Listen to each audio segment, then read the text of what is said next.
A los que están uniendo, pues nuevamente bienvenidos, paz y bien. Nosotros somos el grupo de jóvenes de San Antonio, somos de la parroquia Dios con nosotros, acá de Guatemala.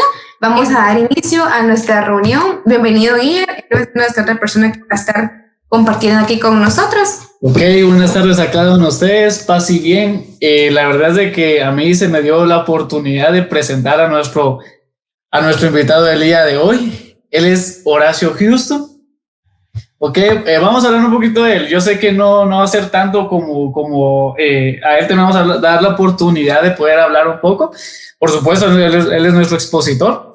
Pero Horacio Houston es parte de la Fundación Libre. La Fundación Libre es un centro de estudios nacido en Ciudad de Córdoba, Argentina, compuesto por una veintena de jóvenes intelectuales provenientes de las más variadas disciplinas sociales. Mucho gusto, es un gran placer de poder conocerte y pues creo que debemos arrancar de una vez ya con el tema. De lleno te dejo, te doy toda la palabra y pues adelante, ¿verdad? Bueno, en primer lugar, muchísimas gracias por la invitación. Para mí es un gusto compartir con gente tan buena y tan sana, incluso de otros países, un momento de formación en el cual estamos todos aprendiendo. Tres consideraciones mínimas para arrancar hoy día. Primera, si bien es cierto que yo soy uno de los miembros fundadores de Fundación Libre y actualmente me estoy desempeñando como director de la Resistencia Radio, aclaro siempre porque sé cómo vienen los comentarios después. Yo no soy intelectual per se, simplemente me dedico a transmitir aquello que he recibido. O sea, simplemente me dedico a comunicar lo que he ido aprendiendo. Esto nos lleva a la segunda aclaración.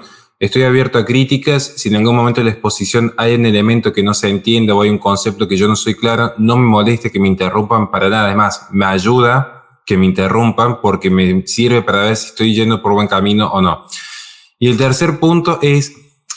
Y entendiendo que es un espacio cristiano en el que vamos a desarrollar hoy esta pequeña ponencia, aclaro, yo no soy buen ejemplo de cristiano, siempre lo tengo que aclarar porque sé que después vienen algunas falacias ad hominem, o sea, pero lo que insisto yo siempre es la verdad independientemente de quién la diga, creo, puedo estar equivocado.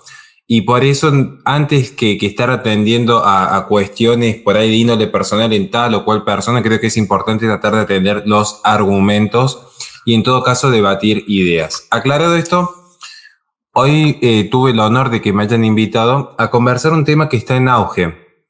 De hecho, creo que va a ser un auge importante en su país, va a ser un fenómeno propio de América Latina, luego de lo acontecido en diciembre del 2020 en Argentina. Creo que ha sido como Argentina como una suerte de punta de lanza de un fenómeno que ya se venía gestando en la región, pero que finalmente se empieza a institucionalizar, que es precisamente la legalización del aborto inducido.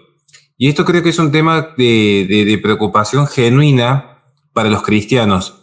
Y en ese sentido yo voy a ser un poco quizás diferente a lo que van a escuchar de algunos otros expositores, que suelen creer que la religión tiene que correr por cuerdas separadas de la política. Muchos creen que religión y política son asuntos separados y que incluso cuando uno debate desde el aborto o sobre el aborto particularmente tiene que ser desde una perspectiva naturalista, sociológica, secular, laica.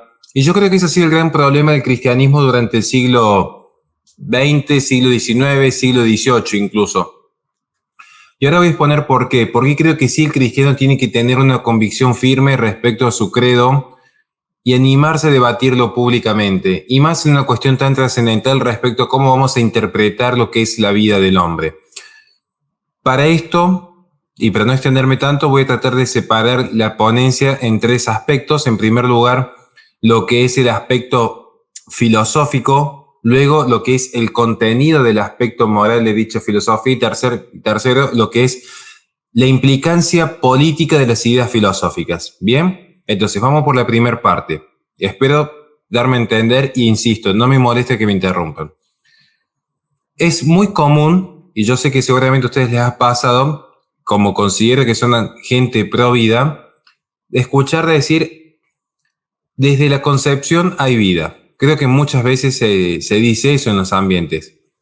Y uno cuando escucha eso pareciera ser que ya por el simple hecho desde que la ciencia con la Jung ha demostrado que la carga genética totipotencial se encuentra ya en la primera célula, en el cigoto, en aquel embrión, en aquel óvulo fecundado, para decir, lo cual hay cierta verdad, decir, bueno, allí está condensada la información de cómo va a ser ese individuo a lo largo del desarrollo de todas sus potencialidades. Pero esa estructura básica se encuentra ya en el momento de la concepción.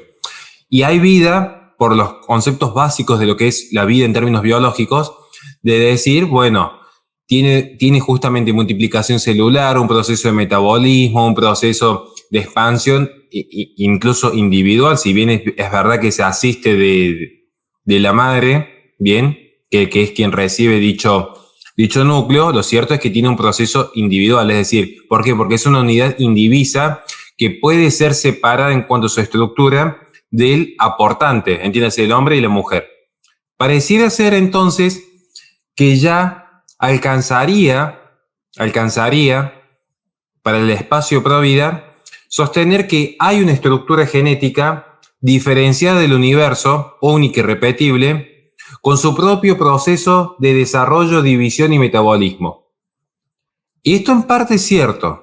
En términos aristotélicos, al menos es necesario que exista la materia, al menos, ¿bien? Entonces, ya la materia está. Ahora, vamos a indagar un poco más en este aspecto. Hay vida desde la concepción. No se sigue en la lógica que abortar esté mal, en términos de ética o en términos de moral. La moral lo que va a indicarle al hombre a grandes rasgos es una guía en torno a lo que es el bien y lo que es el mal. Bien, si yo planteo que abortar está mal, no se sigue directamente de una tesis descriptiva. Te voy a dar un ejemplo más concreto. Yo estoy viendo en este momento a Helen. Yo puedo ver en Helen que detrás de ella hay un cuadro, pienso que es un pizarrón, porque no tengo muy buena vista. Y yo diría, bueno, ese pizarrón es blanco. Bien, podríamos estar de acuerdo que el pizarrón que está detrás de ella es blanco. ¿Qué estoy haciendo yo en ese proceso, en ese acto? Yo lo que estoy haciendo en esta acción es describir. Yo estoy describiendo lo que hay detrás de Helen. ¿Hasta ahí estamos de acuerdo? Pero no se sigue que yo al describir que hay un pizarrón blanco, Helen deba escribir en dicho pizarrón. Porque ella tranquilamente podría escribir en la pared, si lo desease. Después veremos si está bien o está mal de escribir en la pared en vez de en el pizarrón. Pero para que yo le dijese, supongamos que yo fuese su padre, y yo le dijese, pues yo por ahí tomo el ejemplo con mi hija muchas veces, como verán. Entonces, si yo le dijese, no escribas en la pared, escribí en el pizarrón, tengo que dar razones suficientes por las cuales es moralmente válido escribir en el pizarrón y es moralmente inválido escribir en la pared. Pero tengo que dar razones suficientes de ello. Entonces, vamos a repasar para cerrar esta primera parte y tratar de ser lo más escueto posible para las preguntas venideras. ¿Alcanza para el espacio Provida sostener que hay vida desde la concepción? No. Porque es idéntico cuando yo le digo a mi hija, no salgas porque está lloviendo afuera. Yo le puedo decir a mi hija, afuera está lloviendo. Tesis descriptiva. Describo lo que es un fenómeno externo. Yo puedo describir cuando una célula sexual, al fusionarse con otra célula sexual, generan una célula totipotencial que estructura la genética del individuo. Puedo describirlo. Hasta ahí estamos de acuerdo. Y acá aparece el fenómeno de la ciencia. Bien, pero luego sostener que abortar está mal, luego sostener matar a otro, matar a un ser humano está mal, ya es una visión diferente. De hecho, uno cuando vamos a tomar un ejemplo concreto del Código Penal a nivel universal. Esto es una experiencia. El Código Penal va a definir desde una ética normativa, entiéndase, voy a dar 4 ejemplos de una deontología para que se entienda. Voy a dar ejemplos de deontología, entiéndase, una moral absoluta. Una moral absoluta, y como moral absoluta y universal siempre se explica en términos negativos. Voy a dar 4 ejemplos de deontología explicada en normas negativas. No matarás, no robarás, no mentirás, no violarás. Bien, ahí tienen 4 ejemplos. Ahora, estos 4 ejemplos son acciones o prescripciones de las cuales el sujeto puede compeler o no, o se puede realizar, decir, bueno, estás obligado a santificar las fiestas, una acción positiva, una acción negativa es no matarás.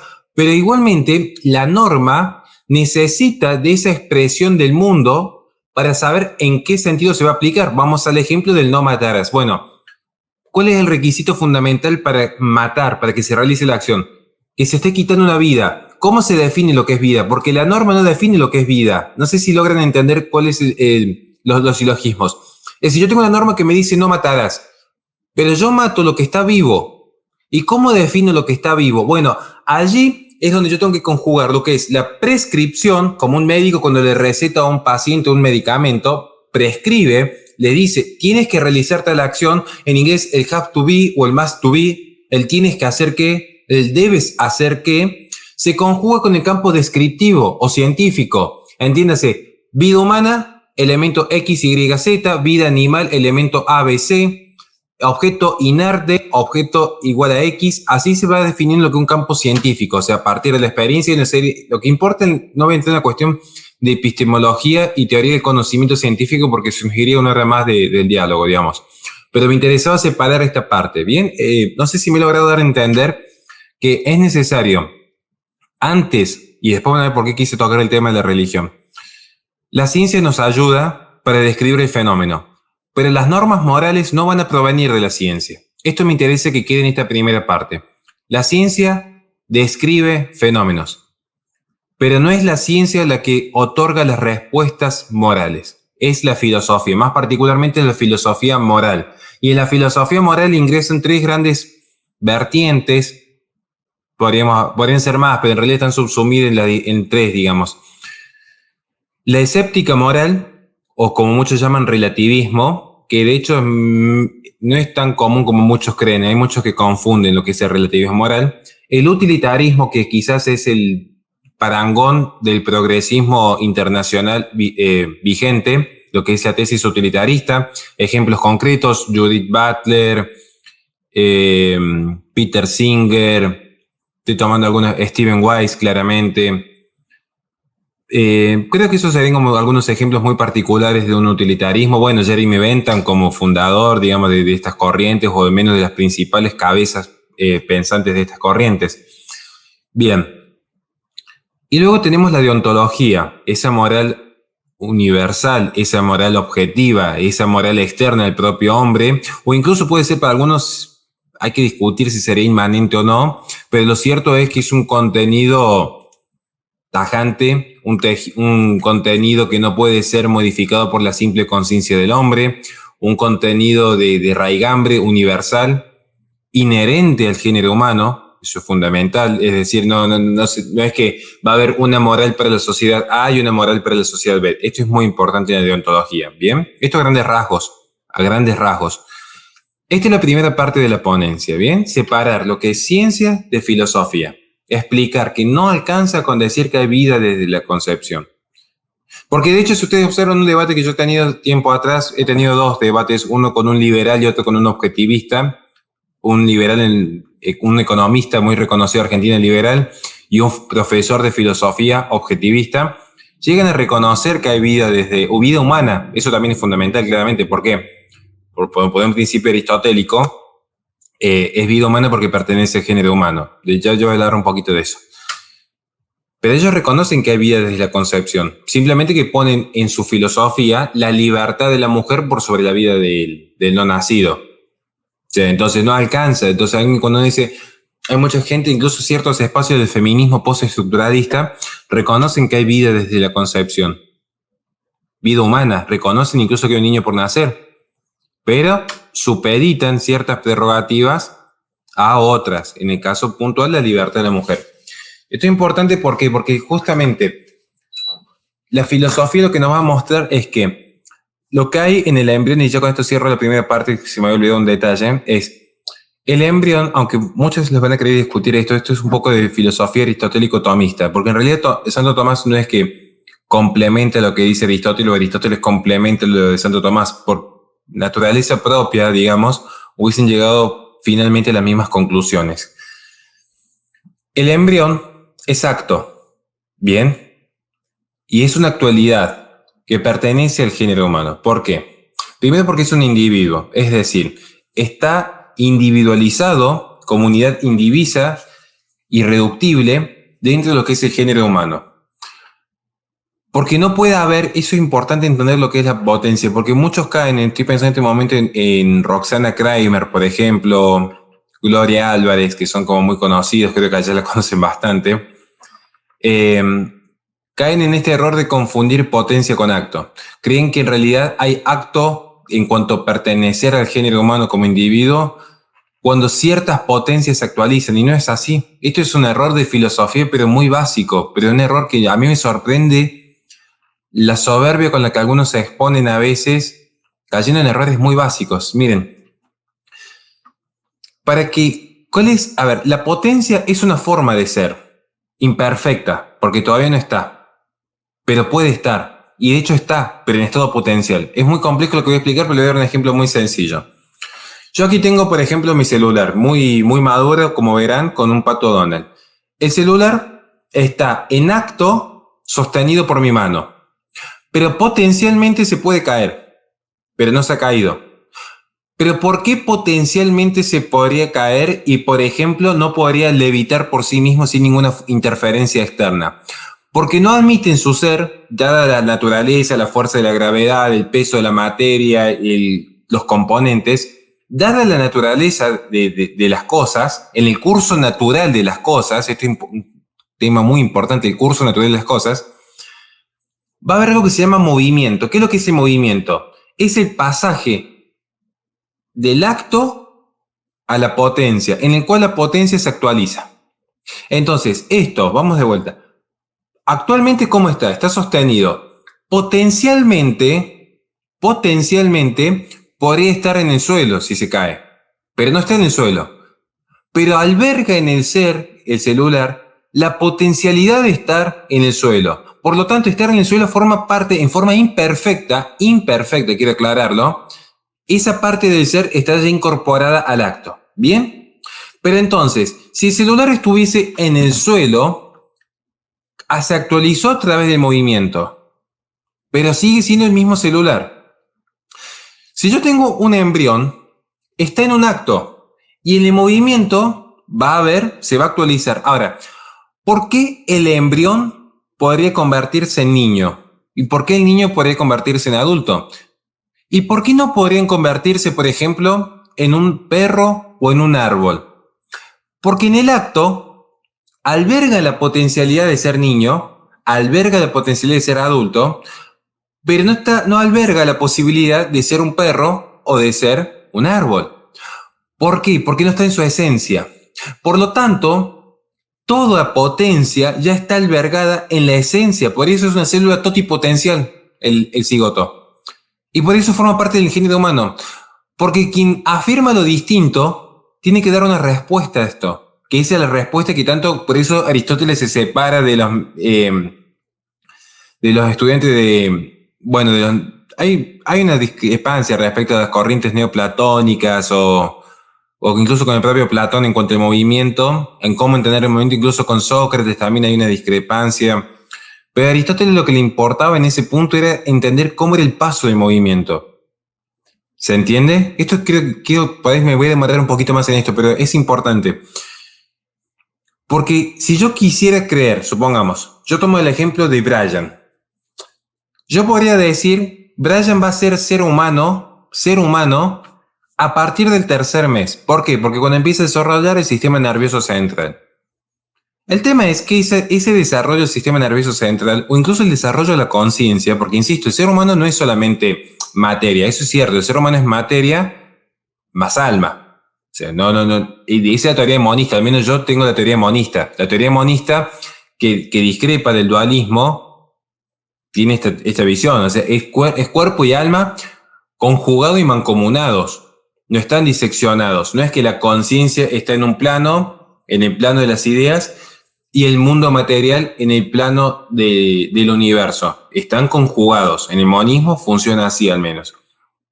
Entonces, Brian, yo si quisiera explicar cómo inicia su vida, yo dijese, bueno, va a ser cuando él tenga conciencia o cuando desarrolle el sistema nervioso central. En realidad eso son actualizaciones de su potencia, porque no podría haber desarrollado algo que no estaba presente ya en su ser. ¿Bien? Por eso no podría haberse convertido ni en un caballo ni en un águila.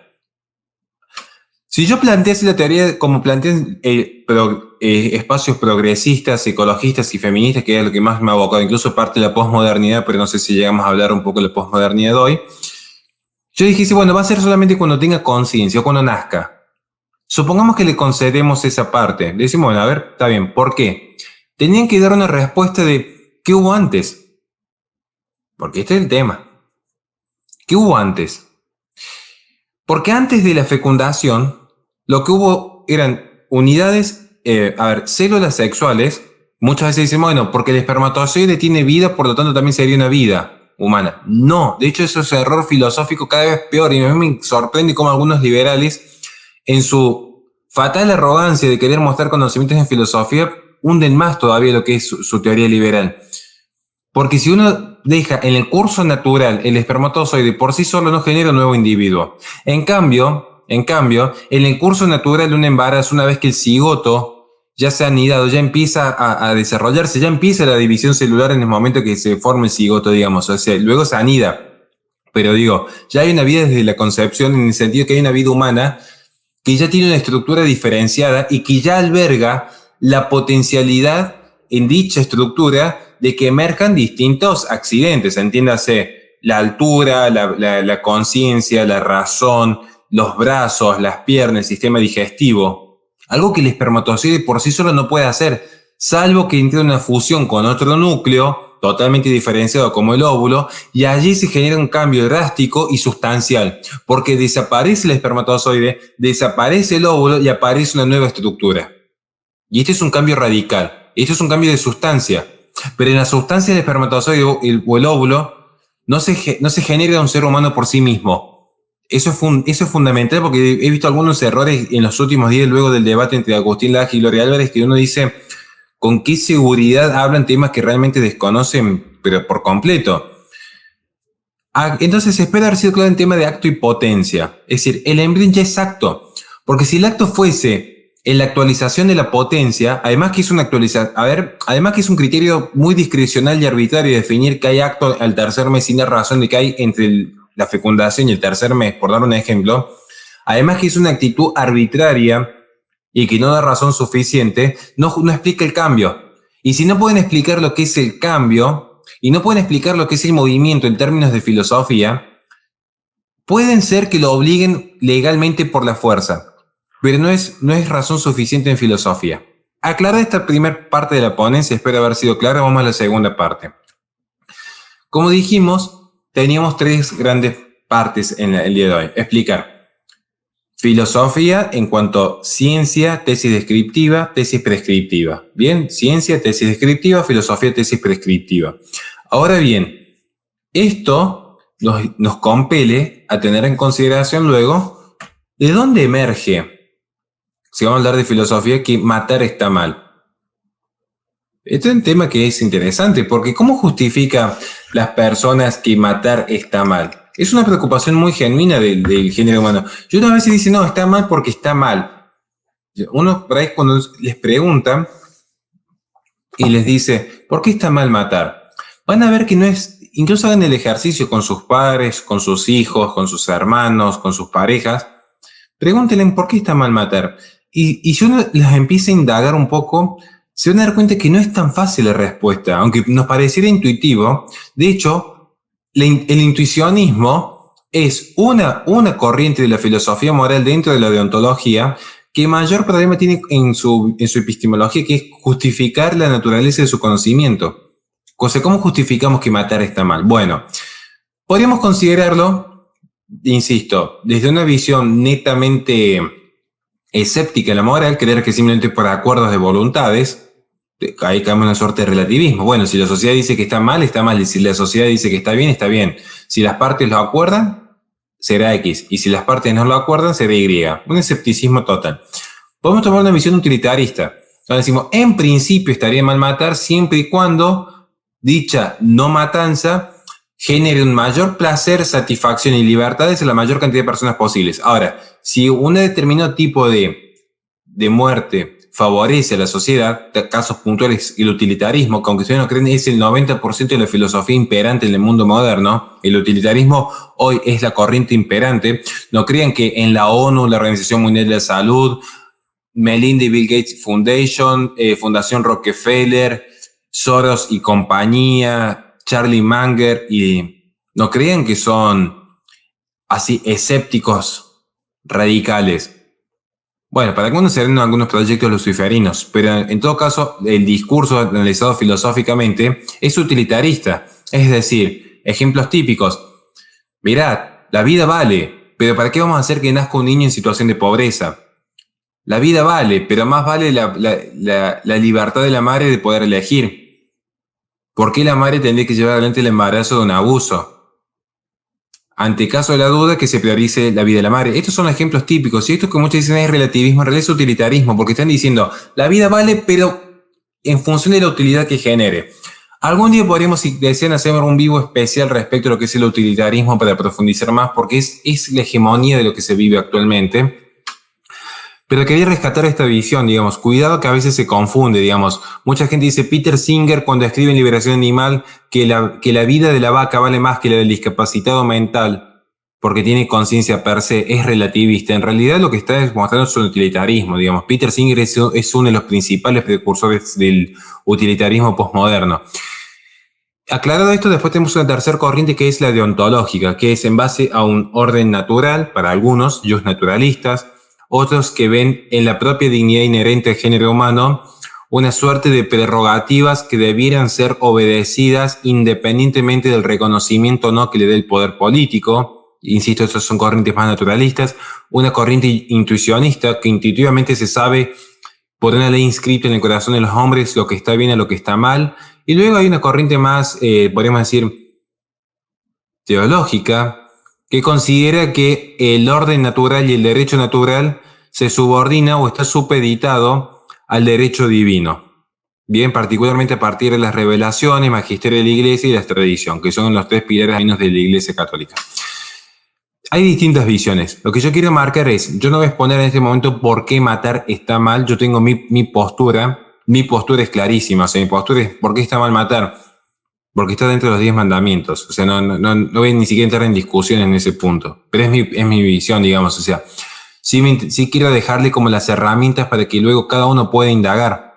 Porque va a haber tesis contractualistas a partir de un contrato social. Van a estar las tesis humanistas propias de un proceso revolucionario que se empieza a germinar en el siglo XVII y se consolida en el siglo XVIII, que consideran que forma parte del género humano prerrogativas descubiertas a partir de la razón. Bueno, serán teorías válidas o no. Yo soy un poco escéptico de los procesos revolucionarios. Lo cierto es que es uno de los fundamentos.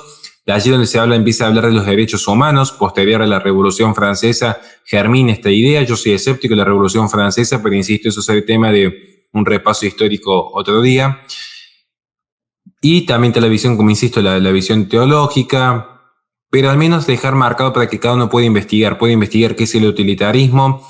¿Cómo surge esta premisa posterior a la Revolución Industrial, donde se vieron que había ciertas asimetrías, donde la idea de libertad, igualdad y fraternidad no alcanzaban en igual magnitud, por lo tanto había que priorizar? Entonces, la mayor cantidad de libertad y de igualdad posible para la mayor cantidad de personas y mitigando el sufrimiento a su mínima expresión. Luego estarán los existencialistas, luego estarán los escépticos morales por completo. Entonces, yo al menos marco esto de decir, bueno, ¿por qué hice la primera parte de la ponencia? Explicar, cuidado con confundir tesis descriptiva con prescriptiva. Y ahora yo estoy haciendo la segunda parte de la ponencia. Cuidado con creer que toda prescripción tiene el mismo rango de igualdad, digamos, porque no todos pueden justificar sus premisas de la misma manera. Y ahora voy a entrar a la tercera posición que se vincula íntimamente a la segunda. Íntimamente se vincula, que es, ¿qué pasa con los religiosos? ¿Qué pasa con el católico, con el evangélico en el mundo occidental? Porque esa es la pregunta de fondo. Seguramente los que están aquí presentes no temen a mostrar su postura en defensa de la fe y a su vez no temen en mostrarse en su postura pro vida. Quiero creer, al menos quiero creer que se animan a decir soy pro vida y soy creyente. Y en buena hora, yo soy uno de los defensores de esas teorías. Porque hay muchos que creen que dicen no mezclen religión con las marchas pro vida. A ver, Te voy a explicar algo muy simple, pero ya no desde la filosofía, que es algo que me gusta, sino desde lo que realmente me apasiona en la vida. Hay algo que me apasiona muchísimo en la vida, que es el boxeo. Como verán, mi gran pasión. Uno establece las estrategias de combate en función de la propia fortaleza, no del rival. Porque miren, hay rivales que son más rápidos, más ágiles, más entrenados, con más condiciones, con más talento, con más altura, con mayor capacidad de llegada con los golpes. Cada uno sabe cuáles son las propias fortalezas, ¿bien? Ahora, ¿querer uno adaptarse a la pelea del otro? Complicado.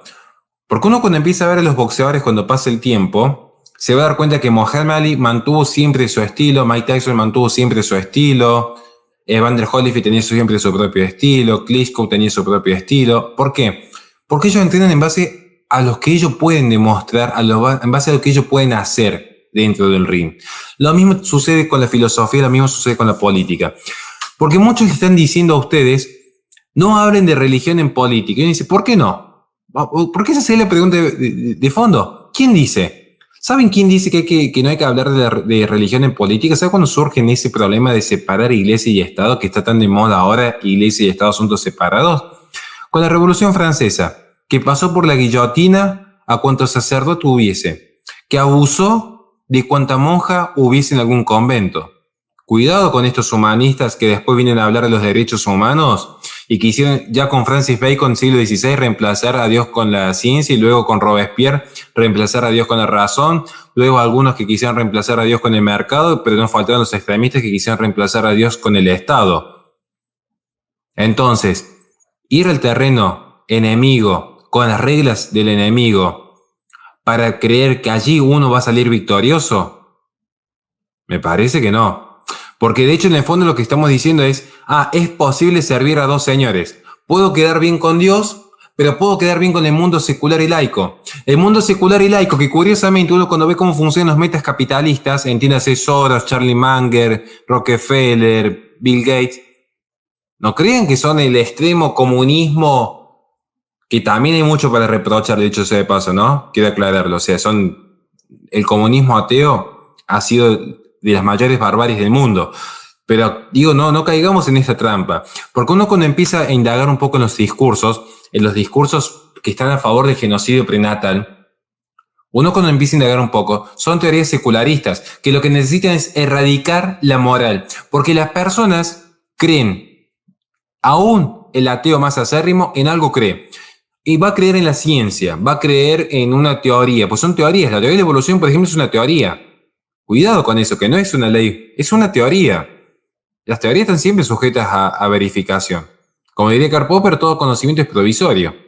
Entonces, claro, resulta que toda acción humana tiene un componente moral. Naturalmente tiene un componente moral. Les voy a dar un ejemplo muy sencillo. Que yo en este momento esté hablando y ustedes estén escuchando, hay un componente moral, porque en el interior de ustedes hay un factor que le está diciendo, es moralmente válido no interrumpirlo abruptamente al que está opinando. ¿Ven con qué sencillo que es? Todos tienen un componente moral, cada acción humana tiene un componente moral. Entonces, lo que sucede es que no van quien quiere erradicar la moral cristiana no va a caer en una neutralidad moral. Algún aporte moral va a realizar al mundo. Bien. Ahora, el tema sería, ¿cuál aporte moral? Porque el secularismo también posee una norma moral, también posee una capacidad de definir en base a qué está bien y está mal para el ser humano. Sea una visión humanista, una visión cristiana, una visión ortodoxa, una visión postmoderna, pero de alguna forma se va a definir. Cuando ustedes le están diciendo, un ejemplo concreto, el genocidio prenatal está bien, la ideología de género está bien, la inclusión. Yo soy un poco defensor en términos, parece malinterpreta lo que es la discriminación, pero lo que es esta inclusión forzada, le están diciendo, está bien la inclusión forzada. Lo que sucede es que finalmente aparece la Agenda 2030 de la ONU, que llama justamente a establecer listas de persecución en base a los que tengan un discurso disidente, particularmente los cristianos. Particularmente la Agenda 2030, yo la expuse en un video hace poco, en torno a que tiene dos visiones, dos focos muy específicos, Polonia y Hungría, que son curiosamente los países de mayor caudal cristiano en cuanto a poder político. Por eso quiero hablar del tema de la política y la religión, porque no son asuntos separados. Creer que la política y la religión es asunto separado es creer que uno puede realizar una acción en la vida separada de la moral. Y ni hablar de la política que implica el rediseño del tejido social. Ahora, ese rediseño del tejido social va a ser en base a qué moral. Porque si no es moral cristiana, ¿qué reemplaza esa moral? La moral humanista, secular, laica. Cuidado, porque si uno empieza a ver como buen conservador, que yo admiro muchísimo a Roger Scruton, la experiencia del hombre a lo largo de la humanidad, a lo largo de esta experiencia de género humano, luego tenemos los fenómenos de la Segunda República, laicismo puro, Revolución Francesa, laicismo puro, la Revolución de los Cristeros, laicismo puro, el gran salto adelante de Mao Zedong, laicismo puro, Pol Pot, laicismo, los gulags rusos, laicismo. Y entonces, y me quieren decir, no, vamos a ver los países capitalistas del primer mundo, fantástico, ¿cuáles? ¿Cuáles? ¿Quieren que veamos lo que es la cultura del descarte? Lo que es la cultura del descarte con la tercera edad, que en este discurso de que no, es la voluntad anticipada. No digo la palabra que empieza con E porque saben que tenemos después un problema con las censuras en YouTube, pero la realidad es que después uno ve los juicios que ha habido en Noruega, por ejemplo, o en Holanda, donde se ha demostrado que personas que no habían prestado su consentimiento, familiares decidieron por ello y terminaron arañando las paredes con tal de que no se les inyectase y se les dice el desenlace fatal. Entonces, luego vemos lo que es el genocidio prenatal, que muchos dicen es una política de izquierda. ¿De izquierda? El genocidio prenatal es una política eugenésica, cientificista, que en nombre de la ciencia, Margaret Sanger en 1916 funda la primera clínica de control poblacional que se expande y luego de hacer la Liga de Planificación Familiar se crea la American Planned Parenthood, porque ella lo explica en un plan para la paz 1932 que era la moral cristiana la que estaba socavando los beneficios económicos de Estados Unidos, utilitarismo, que es lo que insistí en el segundo panel. Entonces, ¿quién reemplaza la moral cristiana? Porque es muy lindo el discurso. Pero ese es el problema de la posmodernidad. El discurso y la palabra como el homo deus creador, porque esa es la paradoja del hombre posmoderno. El hombre posmoderno ya no es una creación. El hombre posmoderno es un creador. Ya no se reconoce una creación de algo superior. Es un creador. Entonces, desconoce y aparece la cultura. Políticas transnacionales, identidades transespecie, construcciones transgénero, ciencia transhumanista, todo queriendo trascender, como Rousseau, queriendo instaurar un paraíso perdido, un paraíso del cual el hombre ha sido desterrado, pero que él por su propia razón puede volver a constituir en este mundo, desconociendo la naturaleza caída. Entonces, ¿qué moral va a reemplazar esta, la cristiana? Esa es la pregunta de fondo. Porque cuando a mí me vienen a plantear, no, hay una moral humanista de orden natural, yo diría, fantástico, ¿cuál? ¿Cuál? Porque el discurso, insisto, propio de la posmodernidad, hablan de un discurso, hablan de la palabra creyendo que puede construir este mundo perfecto, esta utopía, que dicho sea la posmodernidad solamente hay distopías, pero ya es un debate aparte. Pero este discurso colisiona con la realidad, como aquellos que creen que por el simple hecho de un hombre decirle mujer, el hombre puede quedar embarazado. Así como colisiona el discurso con la realidad, lo mismo pasa con estos problemas morales, porque creer que el hombre inmoral, de naturaleza caída, imperfecto por su propia naturaleza, puede crear un sistema moral perfecto e implementarlo en forma perfecta, es desconocer lo que es la propia esencia de la humanidad. Entonces, si nosotros tenemos que la experiencia ha demostrado que donde hubo un altar hubo una civilización, y si no vean las ciudades en Europa que se han construido alrededor de las abadías, por lo tanto, ya tenemos que empezar quizás a tener un poco de escepticismo con estos humanismos posmodernos que lo que están diciendo en el fondo, en el última instancia, lo que están afirmando es el hombre se vale por sí mismo, el hombre no necesita de un ser superior, el hombre es capaz de constituirse a sí mismo como un ser creador. Incluso si puede crear la moral, que es lo que define que está bien y mal, ¿qué le impide luego crear el concepto de decir, bueno, yo creo mi moral, yo designo cuándo hay vida, cuándo no hay vida, yo designo quién es hombre, yo designo quién es mujer, yo designo quién es animal, yo designo quién es un humano? ¿Qué es lo que está pasando ahora? Es lo que está sucediendo ahora. Así que bueno, perdón si me he extendido, ya llevamos 40 minutos, pero quería dejar más o menos en claro, insisto, no vengo a traer grandes soluciones, decirle hay que hacer esto, hay que hacer aquello otro. Se nos convocó para hablar justamente de lo que es el aborto y la religión, y quise simplemente mostrar en 3 paneles cómo se vincula íntimamente, desde la ciencia y la filosofía, hasta cómo el cristianismo es una filosofía deontológica y cómo esta filosofía deontológica nutre las ideas de la sociedad. Porque si separamos la filosofía, a ver, la política siempre va a estar identificada con una corriente filosófica. El campo político cosecha lo que está cultivado en el campo cultural, y en el campo cultural justamente la moral es un componente esencial. Por lo tanto, que el cristiano se salga del debate y se silencia a sí mismo por lo que los secularistas están diciendo es simplemente no entender de qué se trata en el fondo esta batalla cultural, que en última instancia es una batalla espiritual.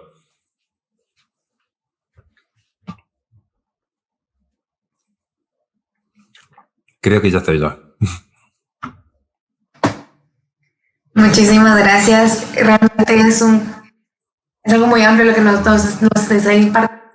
Nosotros no buscamos ser cerrados, al contrario, nosotros siendo el grupo religioso lo que estábamos intentando es abrir la mente a más opciones, pero realmente no hablar por convención, solo porque me dijeron esto, porque la sociedad me dijo que así es, yo también, sino realmente conocer y indagar por nuestro propio medio para poder pues formarnos nosotros mismos. Entonces ahorita teníamos una serie de preguntas que nos gustaría mucho que nos pudiera iluminar con su conocimiento. Y si nos ayudas, por favor. Sí, claro que sí. ¿Qué tal? Muy buenas tardes, Horacio. Muchísimas gracias por este conocimiento que nos has brindado. Y vamos a empezar con una pregunta que nos va a ayudar, ¿verdad?, a conocer un poquito más, porque nosotros quizás sabemos, o algunas de las personas que nos están viendo pues no saben el porqué de la pregunta que vamos a realizar, y que nos puedas explicar que por qué el aborto debería ser un tema exclusivo para las personas gestantes, y explicarnos qué es una persona gestante, ya que pues muchos de nosotros a veces no sabemos, ¿verdad?, a quiénes se les denomina como personas gestantes y se cree que son solo las mujeres. Bueno, hay un problema entiendo la pregunta, me la han sabido hacer un montón de veces. Recuerdo una vez debatiendo con una feminista que me lo supo decir en un momento, fue muy gracioso, creo que fue los debates más divertidos que tuve. Me supo decir algo muy similar, decir, vos, ¿cómo siendo hombre te animás a opinar del aborto? Bueno, hay muchas respuestas para dar. Vamos a empezar por lo más serio y después lo vamos a tomar un poco con un poco de humor. Pero lo más serio, la primera respuesta esencialmente es un problema de epistemología, digamos. A ver, le voy a dar un ejemplo muy sencillo. Yo estoy hablando con Guille Gómez en este momento. Supongamos que yo fuese asesino. Así es. Bueno, supongamos que yo fuese un asesino. Y yo le dijese a Guille Gómez lo siguiente. Asesinar está mal. Él sabe que yo soy asesino. O sea, yo soy un sicario a sueldo, contratado todos los fines de semana. Y yo le digo, che, asesinar está mal. ¿Qué me respondería Guille Gómez en el acto? Me podría decir hipócrita. Eso sería sabe que está mal porque lo hace. Jaja, es como... Claro. Pero fíjense, él me diría, si sabes que está mal, ¿por qué lo harías? Porque en el fondo, lo que se podría ver es, en todo caso, sería un problema de incoherencia a nivel personal. Pero la incoherencia, como la hipocresía, como el pecado, como los errores, son problemas personales, digamos, son individuales. O sea, yo puedo ser más pecador, por ejemplo, que Helen o que Guille. Pero los tres podemos llegar a las mismas conclusiones en un examen de matemática. En igual sentido, y acá vamos a elevar un poco la conversación, Brian, Guille, Helen y yo, por más que tengamos distintos rangos en cuanto a nuestra vida piadosa o nuestra vida caritativa, porque eso es una disposición del alma que cada uno lo intenta fortalecer, los tres podemos considerar que hay un bien mayor en el cual participa lo que es verdadero, lo que es cierto, lo que es estético, digamos. O en todo caso, para que se entienda mejor, porque quizás no se entendía la parte de verdadero, bueno, los tres podemos entender lo que es bondadoso o bueno, lo que es cierto y lo que es bello. Porque hay una participación de un bien mayor. Entonces, cuando nosotros estamos hablando de esta visión del aborto inducido y se nos pregunta ¿por qué un hombre opinaría sobre un tema siendo que no es un cuerpo gestante? Vamos por parte. Primero, porque por la propia razón independientemente de la carga genética que uno tenga, la conciencia, bien, si lo quieren ver el alma, si lo quieren ver la idea del yo, no voy a hablar de percepción porque se van a confundir después con estos problemas de autopercepción, pero si quieren leer, yo hace poco escribí qué es el yo en Instagram, hago unas reflexiones sobre filosofía todos los días, escribí qué es el yo. Lo que es el yo, la conciencia, el alma, ese espíritu, ese motor interno que uno posee, no depende justamente de la materia, aunque esté comunicado a la materia, aunque estén comunicados a la materia, no depende. Bien, entonces, el lograr encontrar esa verdad que participa de un bien mayor no depende, epistemológicamente hablando, de la carga genital que uno tenga. Perdón por el término, pero creo que es la forma más simple de que se dé a entender. Eso por un lado. Vamos a explicar esta abstracción en términos muy sencillos, muy simples. Como le dije a la feminista aquella vez cuando estuvimos en una discusión, me dice... De hecho, hace poco un liberal también me dice, los cuerpos gestantes. El primero cuerpo gestante, no, mujer. O sea, no. El lenguaje tiene una característica natural en toda civilización, que es tratar de utilizar la menor cantidad de recursos posibles para maximizar la llegada del mensaje. Eso es una característica natural. Entonces, no cuerpo gestante, mujer. Porque no conozco ningún otro cuerpo gestante que no sea una mujer. Más allá de algunos inventos transhumanistas, que eso sí sería una discusión más seria a largo plazo, pero por ahora es mujer. Ahora bien, ¿por qué un hombre opina? ¿Por qué uno opinaría sobre el cuerpo de la mujer? Yo no sé si opino sobre el cuerpo de la mujer, al menos yo no. Yo sí creo que opino sobre el derecho a la vida. ¿Por qué? Porque a mí no me abortaron, entonces creo que tengo derecho suficiente como para haber sido alguien que nació, de ponerme del lado del niño que están por reventar dentro del útero materno. Creo que intento uno al menos sentirse como una suerte de Batman en este mundo posmoderno. Tratar de estar del lado más débil, digamos. Pero además les voy a dar otro ejemplo muy concreto. Miren, cuando alguien a ustedes le pregunte por qué un hombre opina sobre algo que no se va a quedar embarazado, dos cuestiones. Opina desde el momento que el hombre puede embarazar a una mujer. Porque, a ver, el niño por nacer no nació solamente por una suerte de autofecundación de la mujer, como si la mujer fuese una suerte de esos pequeños sapos que andan por las Amazonías que se pueden fecundar a sí mismos, digamos. O sea, necesariamente, si la mujer estuvo embarazada, aún en los casos más extremos, que de hecho también podríamos dedicar un bloque a eso, aún así hay una participación del hombre. Pero en términos generales, es porque hubo una situación de consenso. En términos generales, es una situación de consenso entre el hombre y la mujer. Entonces, eso ya habilita cierta participación. Pero ahora sí le voy a dar otro ejemplo que realmente lo que me interesa a mí, que es la cuestión epistemológica. A mí lo que me interesa es la epistemología. Le voy a dar un ejemplo concreto para que se entienda qué es la epistemología. Yo tengo una perra, una mascota que encontré en la calle, estaba media deteriorada, así pobrecita, medio golpeada. La bañamos, le di un poco de leche, la llevé al veterinario el otro día y hasta el día de hoy está acá conmigo, ¿bien? Aunque a veces me dan ganas de matarla porque me rompe las cosas, pero la quiero mucho. Y cada tanto la llevo al veterinario, ¿bien? Entonces yo tengo un perrito así, marca Pepe, marca calle, en mi casa. Yo al veterinario no le pregunto, doctor o veterinario, ¿qué raza de perro es usted? Porque supongamos que ¿qué me diría? No, yo no soy una raza de perro, yo soy un humano. Entonces, ¿qué me va a decir? ¿Qué le tendría que decir yo si tuviese esa mentalidad? No. Usted de veterinaria no sabe absolutamente nada porque usted es humano. ¿Cómo puede usted opinar de la ciencia para curar a mi perrita si usted es un humano? ¿Ustedes se imaginan un ser humano diciéndole eso a un veterinario? ¿Ustedes se imaginan una persona diciéndole al veterinario, usted no sabe nada de su ciencia, su arte y su oficio porque usted no nació perro, por lo tanto usted no puede opinar de esto, devuelve el título? Maldito macho opresor.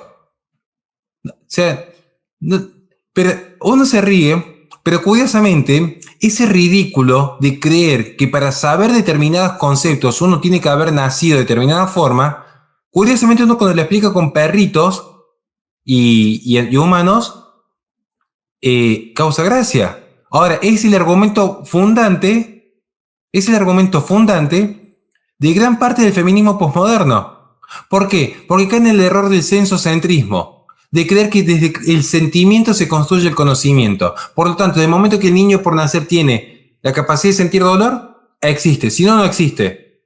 Confunden nuevamente actualidad con potencialidad. Creen que si el hombre se siente mujer, pasa a ser mujer. Y si el perro yo lo siento que es un hijo, es un perrijo.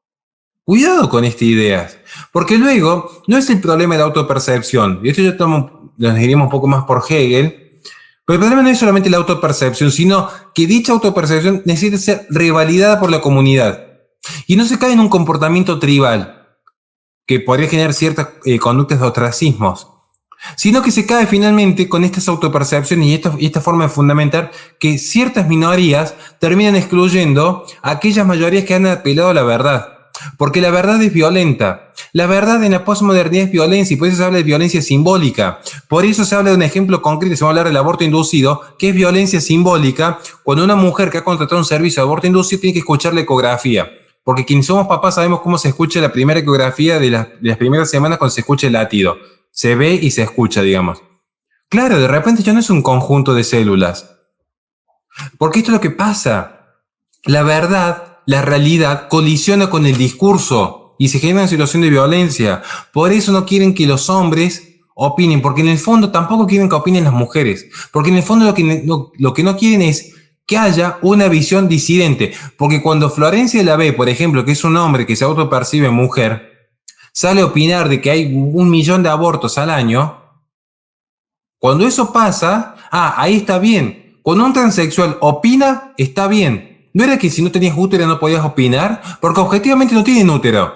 Ahora, si se pone una peluca, automáticamente la opinión es válida. Y no es que sea válida por la peluca. Es válida si simplemente le da la razón a la hegemonía progresista. Ahí es válida la opinión. Ese es el tema de fondo. Más allá que hay un problema epistemológico, el problema de fondo es un problema político. Silenciar la disidencia. Silenciar la verdad. Por eso no tiene que tener miedo de ir con la verdad del mundo. ¿Qué va a pasar? ¿Que nos van a perseguir? Y bueno, no será ni la primera ni la última vez en la historia de la humanidad. Pero no hay que quedarse callado ante esta situación. Después de haberme dado a entender con el ejemplo del perro y el cuerpo gestante de cuál es el error epistemológico de fondo.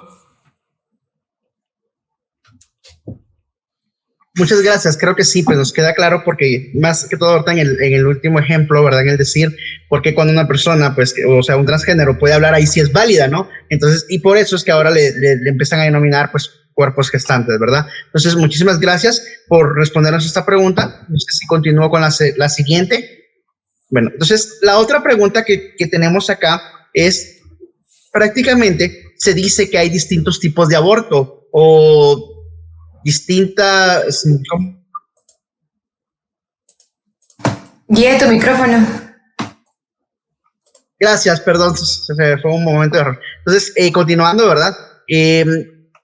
Se dice que hay distintos tipos de aborto. ¿Usted podría aclararnos un poco de eso, de que la gente dice, no, hay distintos tipos de aborto, dependiendo de las semanas, ¿verdad? Sí. ¿Quieren que hablemos un poquito de los distintos tipos de aborto? Sí, si les parece. Sí, por favor. Bueno, voy a ver cómo puedo estructurar bien para que nos sea lo más útil a todos posible esta respuesta. Y si algo no se entiende, por favor, me interrumpen sin ningún problema. Porque de hecho, me aburro un poco y empiezo a mirar para los costados, pues tengo un problema de concentración, pero me hago cargo que es un problema mío. ¿Cómo podemos entender los distintos tipos de aborto? Voy a tomar, en este caso, estoy pensando, déjenme hacer un poco de memoria. Bueno, voy a tomar el ejemplo de Jody Thompson. ¿Les parece? Podríamos tomar el ejemplo de Thompson, que escribe una defensa del aborto y toma 13 ejemplos muy gráficos y lo escribe en plena revolución sexual, así que creo que nos vendría bien, aunque hayan pasado un par de años, creo que los ejemplos son válidos porque son de filosofía.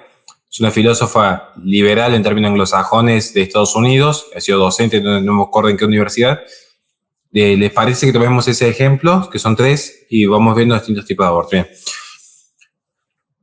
Thompson empieza explicando cómo justificar el aborto. En primer lugar dice, supongamos que hay un ser humano que vive en una casa. ¿Se entiende? Hay una casita chiquita y de repente el hombre que vive en esa casa, el ser humano, pues una mujer, quien sea, no quiere que viva más nadie en esa casa. Entonces empieza a sellar la casa, la sella de una forma impresionante, la sella.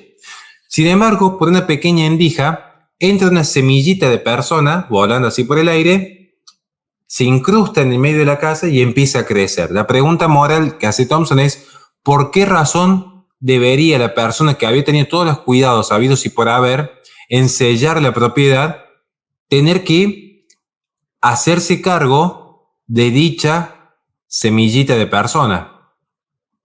Ese sería el ejemplo típico. ¿Bien? ¿A qué nos remite esto? A las personas que han mantenido una relación sexual, se han cuidado y el método anticonceptivo ha fallado. ¿Se entendió el ejemplo? Creo que es gráfico, ¿no? O sea, trato de ser considerado por el horario, pero digo, el que quiso sellar la casa, como el que quiso tener cierto cuidado, bueno, finalmente falló. ¿Qué es lo que plantea uno? Miren, les voy a dar un ejemplo.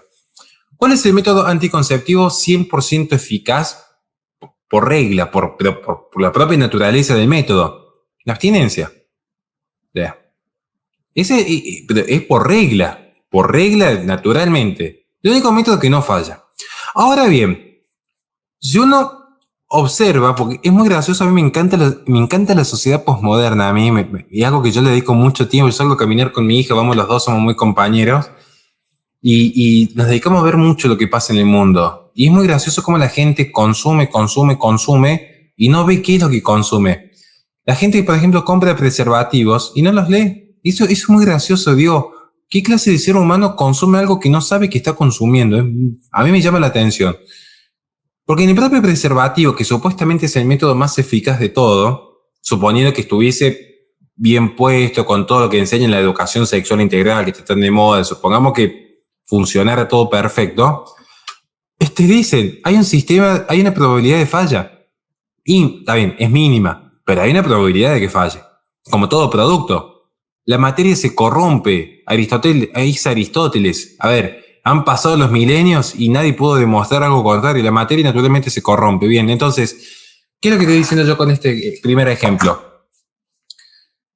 Si entró una semillita de persona a la casa, ¿saben qué significa? Que también no estaba sellada. ¿Bien? Entonces uno me dirá, porque ya me lo han sabido intentar refutar, a decirme, no, Horacio, estás equivocado, porque en realidad quiso sellar la casa, pero bueno, falló el sistema. Bueno, ¿por qué esa semillita de persona, por qué esa persona tendría que perder su vida a causa de un accidente del cual no fue parte? Porque quien fabricó mal el preservativo o quien selló mal la casa por distintos accidentes que pueden pasar, tienen que asumir su responsabilidad, no la persona que no cometió un acto. Es decir, es como que Guille tiene un conflicto civil y va a juicio con Brian y yo tuviera que pagar sin ni siquiera ser yo garante de nada. Sería una cosa ilógica. Y sin embargo, lo que plantean muchos sectores de pro genocidio prenatal. Es curioso. Miren, les voy a dar un último ejemplo para cerrar este ejemplo, porque se note cuál es la incoherencia.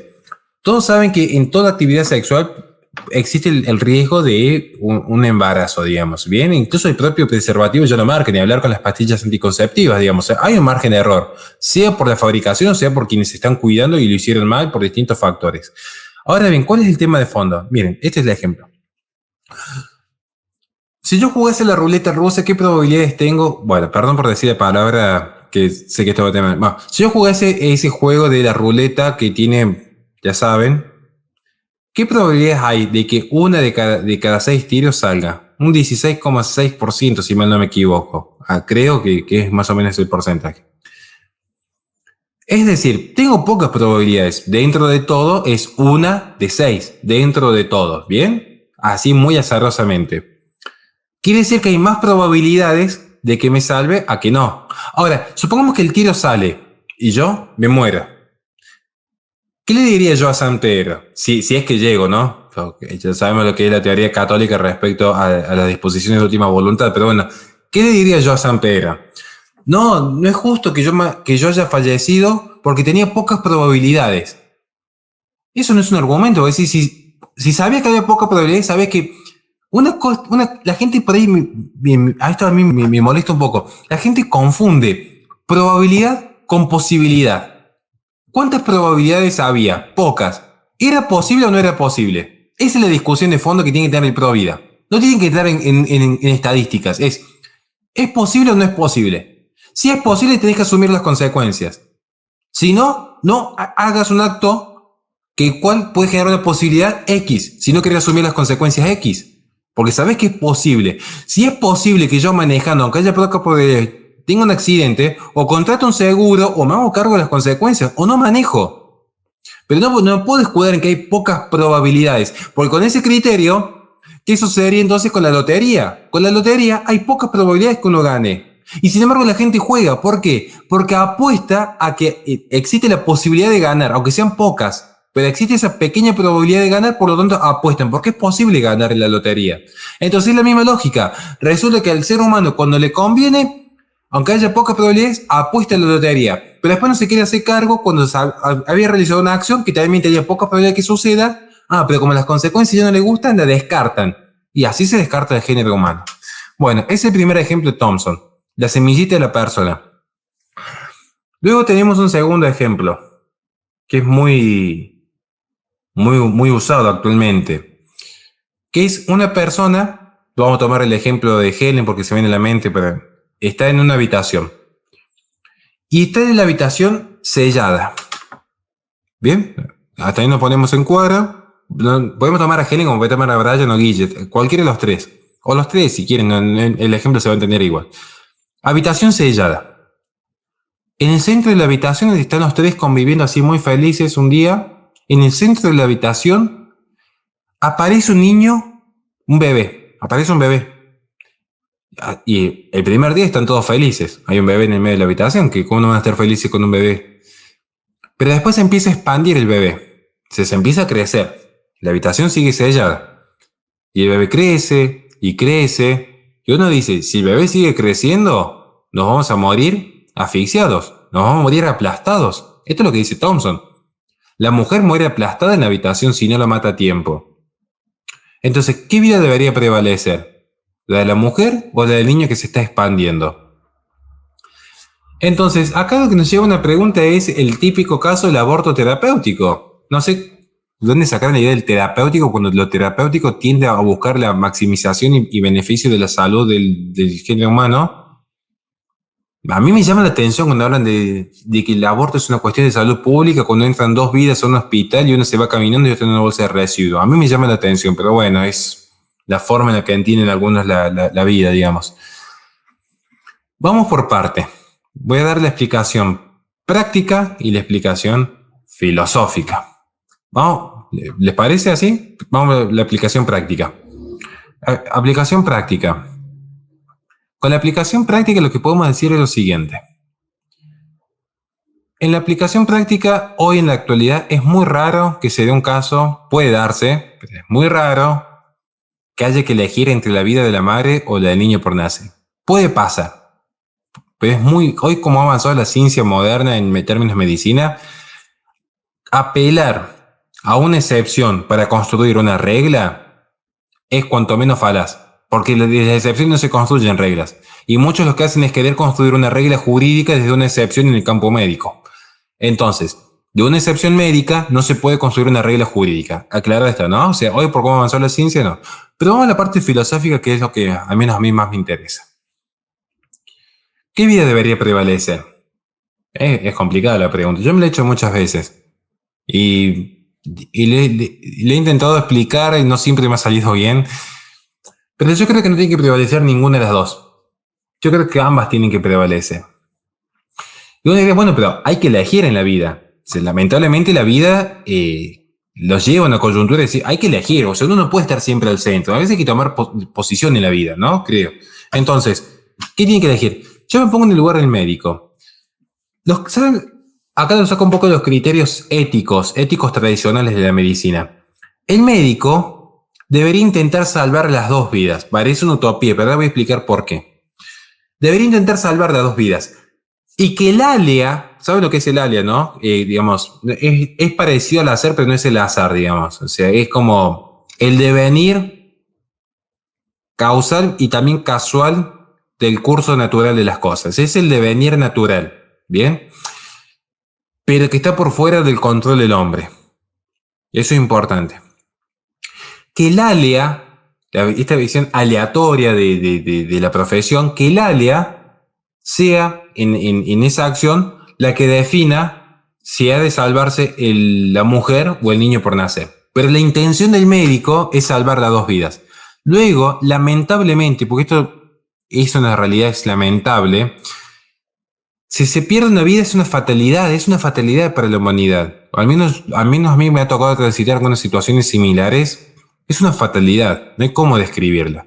Pero es una fatalidad, digamos. O sea, no fue una intención de la acción. La ética y la moral lo que mide es la intención del hombre en la acción. Eso es fundamental.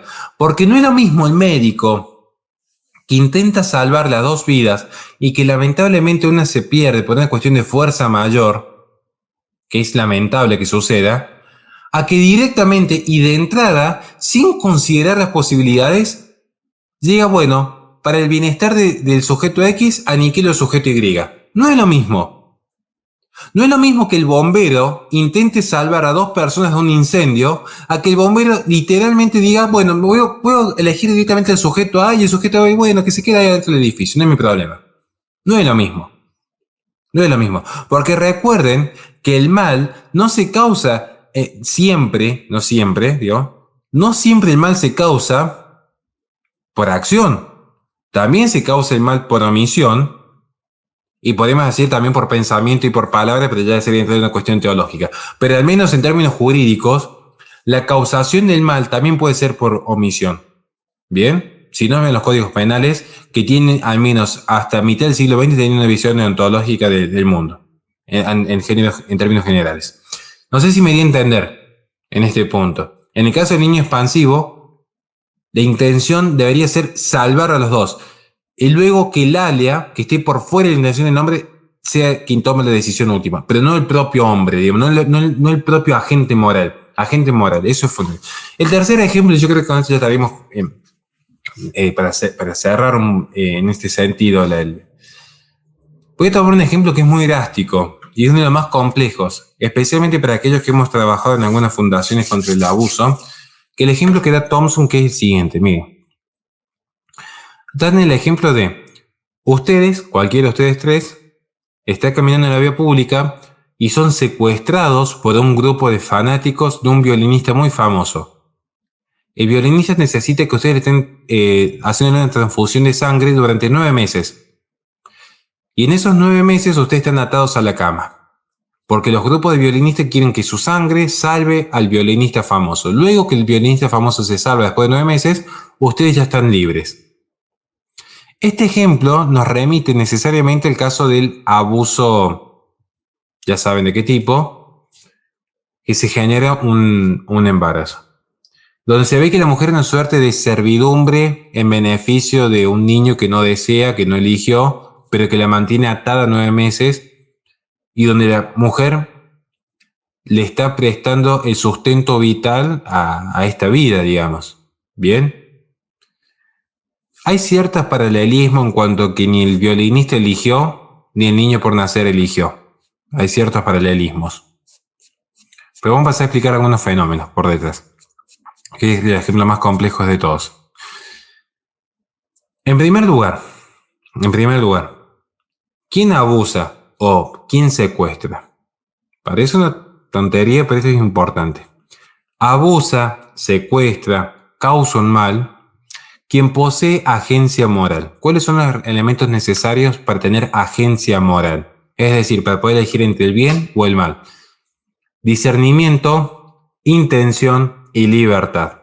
¿Estamos de acuerdo? El niño por nacer potencialmente posee discernimiento, intención y libertad, pero no es agente moral todavía. Por lo tanto, el niño por nacer no está secuestrando o abusando de la madre, porque no puede elegir. Por eso hablamos de vida inocente. Hablamos de vida inocente porque tampoco es vida bondadosa, porque una vida malvada o una vida bondadosa requieren que dicha vida despliegue un campo de acción en favor del mal o en favor del bien. ¿Estamos de acuerdo? En cambio, el inocente es simplemente que no causó mal, como tampoco causó bien. Es vida, está allí, pero no ha participado en acción de bien o acción de mal. Y no a través de la agencia moral, digamos. Eso es fundamental. Entonces, querer aplicar este ejemplo yo creo que es muy falaz. Primero porque la mujer, a ver, no voy a mitigar jamás el dolor, ni siquiera porque hay muchos que suelen argumentar a veces diciendo que en realidad la mujer no está atada a la cama. Sí, pero yo entiendo porque trabajé en una fundación contra el abuso de este tipo y sabemos el dolor que carga la mujer, sabemos que, no sé, sería incluso hasta minimizar el dolor, de decir, bueno, pero la mujer puede seguir caminando y puede seguir viviendo 9 meses y no es que está atada a la cama. Sí, pero igualmente sabemos que es una carga afectiva, psicológica, íntima, muy difícil de llevar adelante. Y más con un embarazo que naturalmente una mujer con un embarazo deseado dentro del matrimonio tiene un problema importante hormonal, es una realidad que le cuesta muchas veces mantener el humor porque cambia el sueño, cambia el apetito, o sea, y hay que saber acompañar a una mujer en esa situación. Aún así, imagínense en una situación de embarazo por abuso, digamos, es impensado. Pero acá lo importante es lo siguiente, miren, supongamos que Brian está caminando por la vereda y yo voy del lado de la calle, o sea, voy también al lado de él, pero él va del lado de las rejas, digamos, yo voy del lado de la calle y pasamos por frente de la casa de Guille. Pasamos por frente de la casa de Guille. Entonces, voy yo, va Brian, y cuando pasamos por frente de la casa de Guille, en ese instante, yo lo empujo a Brian adentro de la propiedad de Guille. ¿Se entendió el ejemplo? O sea, yo lo empujo a Brian, lo tiro así adelante, adentro de la casa de Guille. Lo empujo y cae adentro. ¿Qué debería hacer Guille en ese momento? Muchos dirían, mi cuerpo, mi propiedad, le meto un escopetazo, porque invadió mi propiedad. Pero en realidad no es que invadió la propiedad. El que realizó la invasión fui yo, que usé como objeto, como haber tirado una piedra, poder tirar cualquier objeto, a un cuerpo humano. Pero en realidad, cuando yo lo empujo a Brian adentro de la casa de Guille, Brian no está actuando con agencia moral. ¿Se entiende? Él no está siendo partícipe, porque él actúa como objeto, no como sujeto. Por lo tanto, y esto que ejemplo que yo di gráfico, lo que intento explicar es, si X daña Y, no se sigue jurídicamente que las consecuencias las debe afrontar Z. Porque si yo traslado el peso jurídico y el castigo de la acción de X a Z, nada impide luego que por cualquier acción, cualquier agente tenga que responder por crímenes que no cometió. E incluso lo que es heredar deudas o crímenes de los antecesores, ya incluso en el derecho romano había desaparecido esta visión. Me sorprende que en pleno siglo XXI esté esta regresión constante del pasado, tanto que hablan de los ortodoxos cristianos. Son los primeros en volver al panteísmo y a las prácticas más viles del sistema jurídico. Por eso ese ejemplo del aborto en caso de abuso, quien lo justifique me tiene que explicar cuál es la razón moral por la cual el sujeto Z tiene que asumir las consecuencias de la acción de X. Si alguien me lo explica, yo con gusto lo debato, pero me lo tiene que explicar en forma acabada. Me tiene que explicar primero, tendría que reconocer, si no quiere reconocer que Z es un sujeto de derecho, que explique desde la medicina y la ciencia qué es si no es una vida humana. ¿Qué es si no es una vida humana? Cuando hasta los propios pro aborto reconocen que es vida humana, pero que luego explique por qué esa vida humana valdría menos en base a dos categorías. Si el papá es una persona de bien, su vida vale 100. Si el papá es un abusador, su vida vale 0. Me parece que el valor ontológico de la vida humana no depende de lo que ha hecho el padre, me parece. Pero bueno, espero haber sido claro en este ejemplo de los distintos tipos de aborto inducido y cómo se justifican filosóficamente. Muchísimas gracias, Horacio. Gracias a ustedes. Ok, entonces, siguiendo con las preguntas, también tengo una pregunta a la cual yo la verdad he escuchado mucho este término, pero me gustaría que me explicaras un poco si el término es correcto o si no es correcto, y si no es correcto, ¿por qué? He escuchado mucho acerca de la interrupción del embarazo. Entonces, me gustaría que me explicaras el término, por qué se acuñó el término y por qué el término, aunque yo entiendo que acá todos entendemos que el término es incorrecto, pero ¿por qué es incorrecto el término?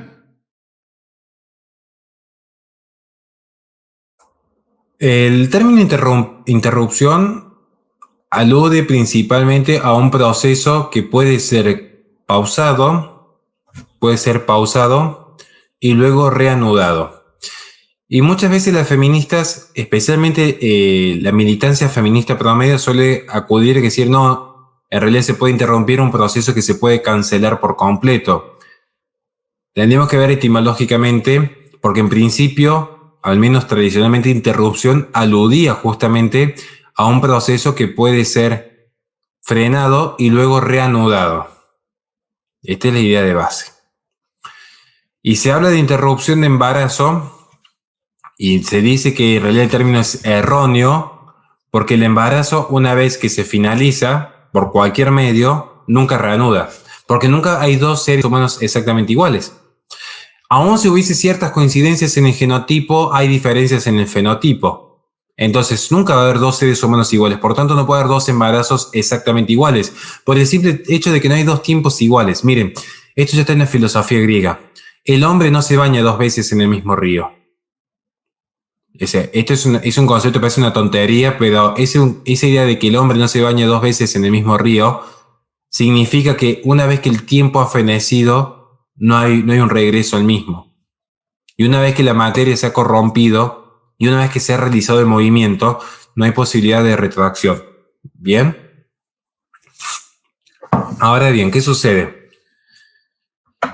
Lo que sucede es que se habla de interrupción porque en el fondo lo que hay detrás de este mensaje es un mensaje propio de la posmodernidad, que es creer que desde el propio discurso se construye la realidad. Porque una vez que se habla de interrupción de embarazo, cuerpo gestante, mi cuerpo, mi decisión, la maternidad será deseada o no será, esto es fundamental, propio del postestructuralismo, que es creer que desde el lenguaje, desde la palabra se construye el mundo. Entonces, creer que la maternidad será deseada y por lo tanto uno puede interrumpir la maternidad y el embarazo cuando desee y reanudarlo cuando desee es poner a la gente que desde su racionalidad, desde su discurso, desde su palabra, decida cómo va a ser el mundo independientemente del dato objetivo, porque la mujer es madre en el momento que está albergando en su útero una vida nueva. Pero creer que lo puede interrumpir o no, es decir, bueno, no importa el dato objetivo, no importa que objetivamente ya sea madre, sino que la mujer dice, yo voy a ser madre cuando yo desee serlo, como yo desee serlo, en el momento que desee. El Homo Deus en su máxima expresión. Yo creo como quiero crear el mundo. Esa es la visión de digamos, un creacionismo antropocéntrico, a grandes rasgos. Y es un poco lo que subyace en esa frase. La interrupción del embarazo es considerar que el hombre puede, el género humano, el ser humano puede literalmente obviar toda regla de la ciencia y simplemente constituir su realidad desde la palabra. Por eso se habla de interrupción, por eso se habla de lenguaje inclusivo, por eso forma parte en algunos aspectos de la cultura de la cancelación, desde la palabra misma, constituir la realidad. Pero la realidad es otra. La realidad es que hay un embarazo que ya está gestándose. La realidad es que la mujer que aborta, lamentablemente, y conozco muchas mujeres que han abortado y las estamos ayudando y trabajando, pero la realidad es que ya era madre. Luego tomó una decisión. Pero eso no quita la realidad, eso no quita el vestigio biológico que queda en su cuerpo, eso no quita el mundo externo que se vio alterado porque hubo una existencia individual que de repente ya no estuvo. O sea, hay un cambio. Y si hay un cambio es porque hubo una materia, si hubo una materia es porque hubo un ente, si hubo un ente es porque hubo un ser. Ese es el tema. Y ese ser no depende de la mera conciencia. Aun cuando hay un trabajo para limpiar la propia conciencia diciendo que no hubo vida, que en realidad era un conjunto de células, que en realidad la maternidad es deseada o no será, que en realidad es parte del cuerpo y de la decisión de la mujer, que es un acto de empoderamiento. Pero bueno, esa es mi humilde apreciación al respecto.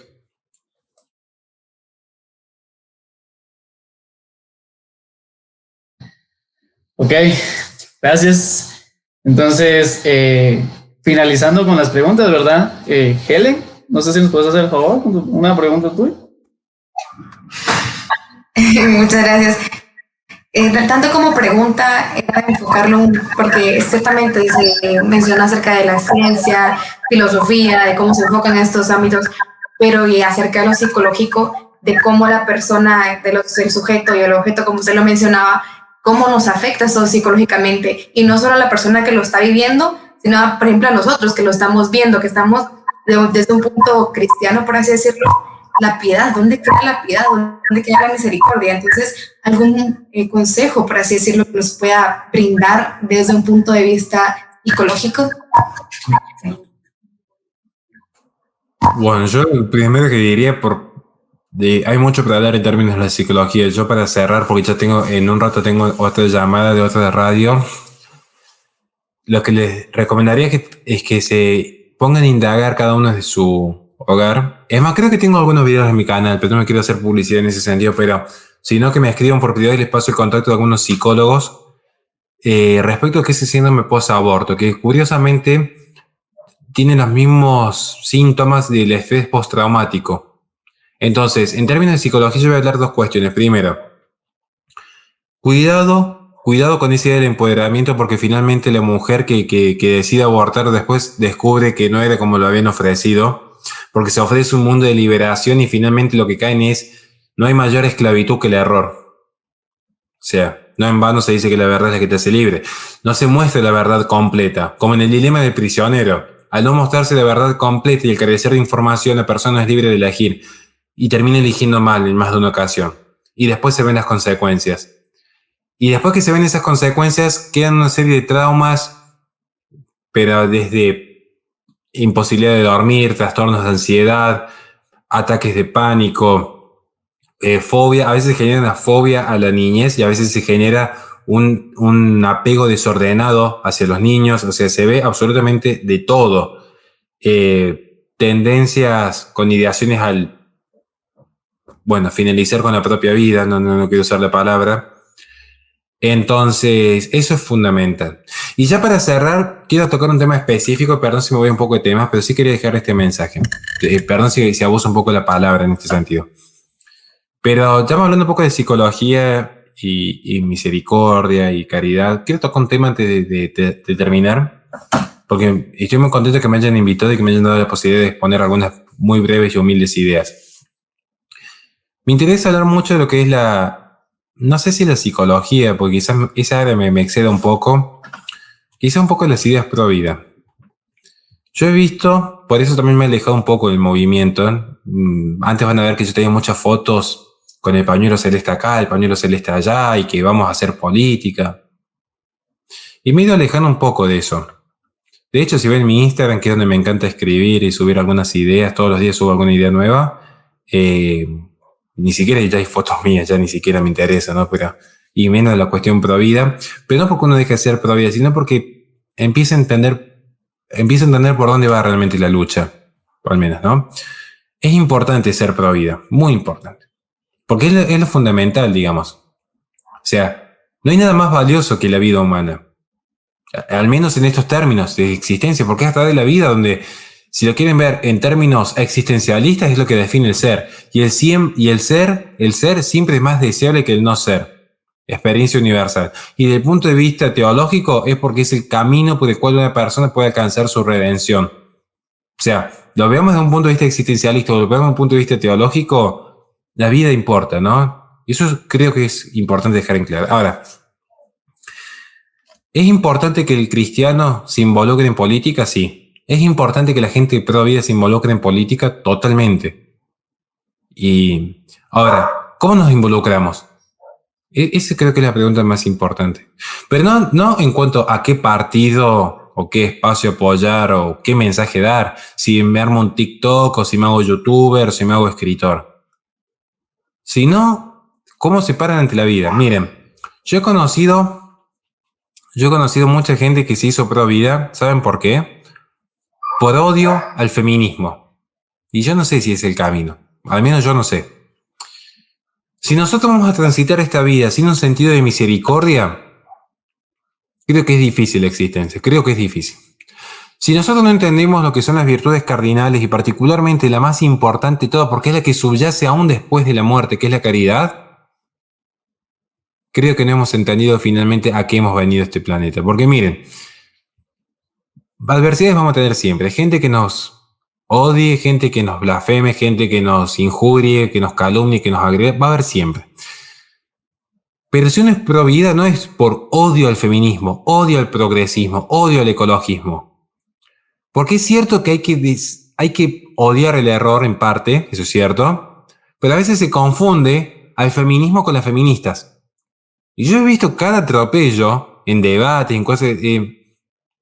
digo, a ver, esa feminista, se lo dice alguien que a mí me cambió mucho la perspectiva, trabajar con gente que viene de estos lados, gente que ha salido de las drogas, de la prostitución, que han abortado. Hemos visto de todo.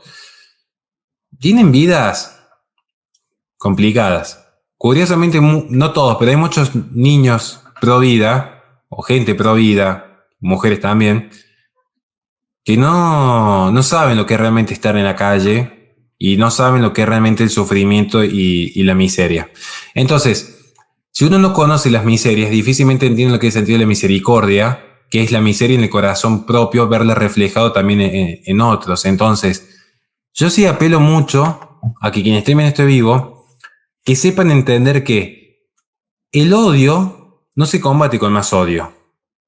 Y si ya de por sí hay una ideología, pues es un problema de fondo de las ideologías en general, pero particularmente las ideologías imperantes en el progresismo posmoderno, fomentan el odio, porque es una realidad. El feminismo fomenta un odio al hombre, un odio al niño por nacer, un odio a la sociedad establecida, un odio a las tradiciones, un odio al cristianismo. Combatirlo con más ataques, con más violencia, se combaten ideas. Uno ataca las ideas. Yo puedo atacar las ideas del feminismo, pero no a la feminista, porque esa feminista en definitiva no deja de ser la hija de, la hermana de, la mujer de. No deja de ser un ser humano individual, no deja de tener un valor por sí mismo, un valor preciado en sí mismo. Entonces, ¿uno qué es lo que quiere? ¿Humillar a la feminista o que la feminista se salve? Que la feminista encuentre la verdad, encuentre la libertad, encuentre un propósito en la vida, que es lo más difícil en este mundo.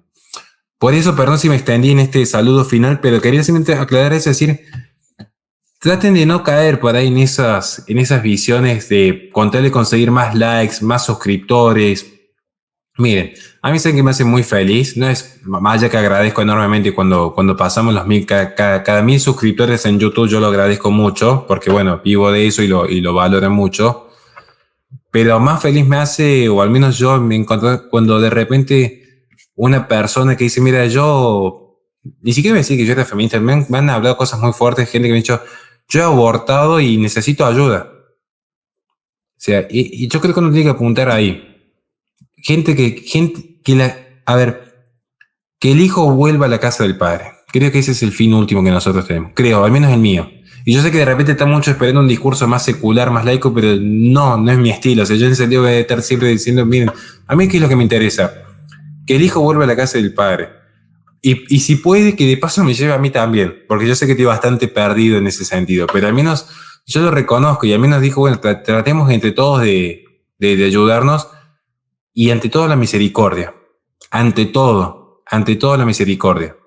Porque no hay que confundir el ataque al error y el ataque al que está errado. Y curiosamente hoy vende más atacar al errado, y eso te genera más suscriptores y más fama y más poder político, humillar al que no sabe, que buscar que la persona que está un poco perdida decirle, mira, quizás haya otro camino y otra forma de vida. Pero bueno, espero no haberme extendido y quiero agradecer enormemente la invitación, que le he pasado súper bien y espero que nos volvamos a encontrar en breve. Claro que sí. Muchas gracias por la información, en serio.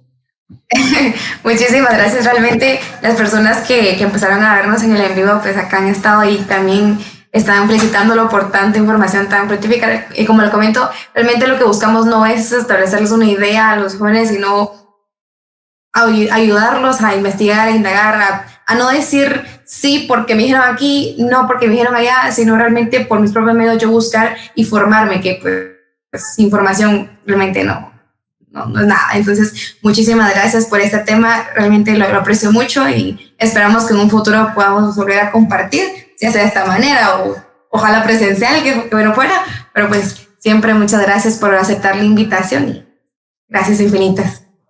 Muchísimas gracias a ustedes.